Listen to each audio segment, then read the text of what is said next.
Hello, everyone. Welcome back to Mr. English Guide, your trusted place to master English and crack the IELTS test with confidence. If you're preparing for IELTS, today's lesson is a must-watch, because before you start studying, you need to understand the exam, how it works, what each section means, and how your performance is judged. So in this video, I'll break down how IELTS works, what band descriptors really mean, and how you can use that knowledge to aim for your dream score, whether that's band 7, 8, or even 9. Let's get started. IELTS stands for International English Language Testing System. It's one of the world's most popular English proficiency tests, accepted by universities, employers, and governments in over 140 countries. There are two main types of IELTS tests: academic, for people who want to study at university; general training, for work, immigration, or everyday life in an English-speaking country. The test has 4 sections: listening, reading, writing, and speaking. Each skill is scored separately, and then you get an overall band score from 1, the lowest, to 9, the highest. Simple, right? But here's the key. Understanding what those numbers actually mean is what separates smart learners from average ones. So, what does a Band 6 or Band 8 actually represent? Band 9 means you're an expert user, almost native-level English. Band 8 is very good. You make occasional mistakes, but your communication is smooth and accurate.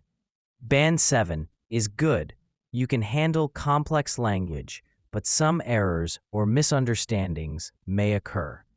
Band 6 means competent. You can use English effectively, though with some inaccuracy or hesitation. And so on, down to Band 1, which means no real ability to use English.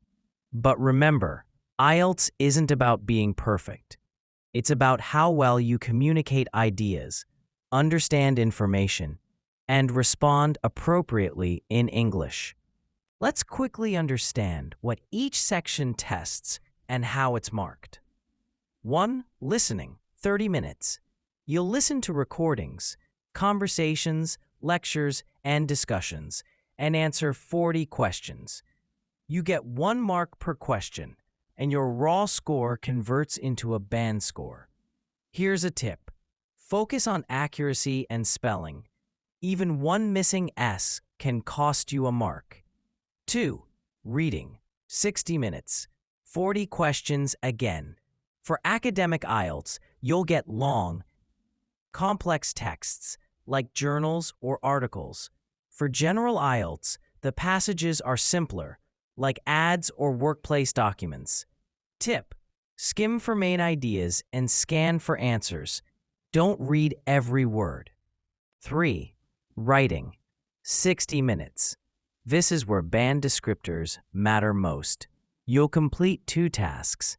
Task 1, describe data or a visual, academic, or write a letter, general. Task 2, write an essay. Writing is marked using 4 band descriptors. Task achievement: did you answer the question clearly? Coherence and cohesion: is your writing well organized? Lexical resource: your vocabulary. Grammatical range and accuracy: your grammar. Each is scored from band 1 to 9, and the average gives your writing score. 4.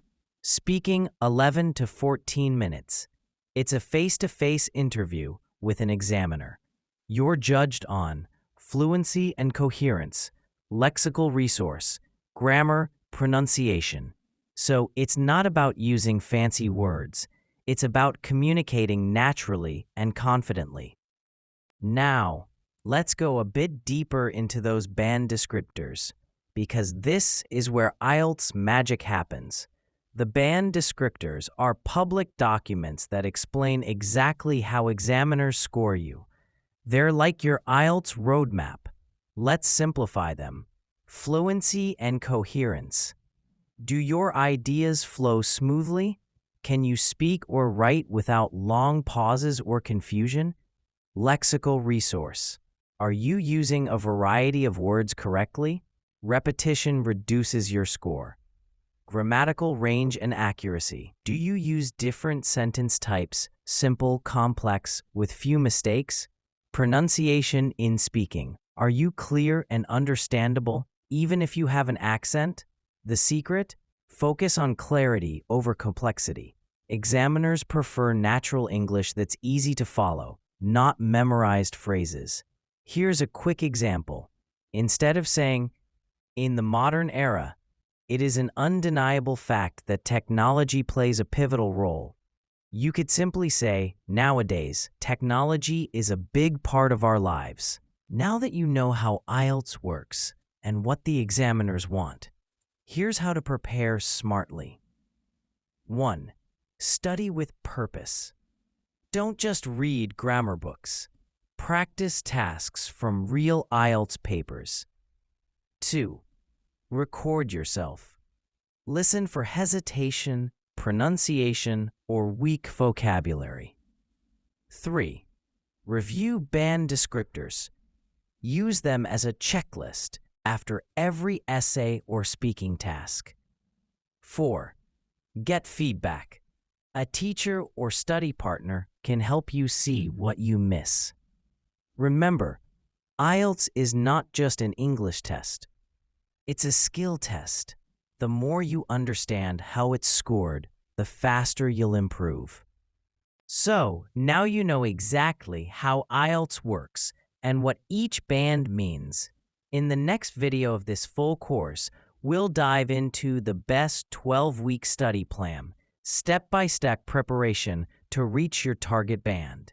If you found this video helpful, give it a thumbs up, share it with your IELTS friends, and subscribe to Mr. English Guide for more expert lessons every week.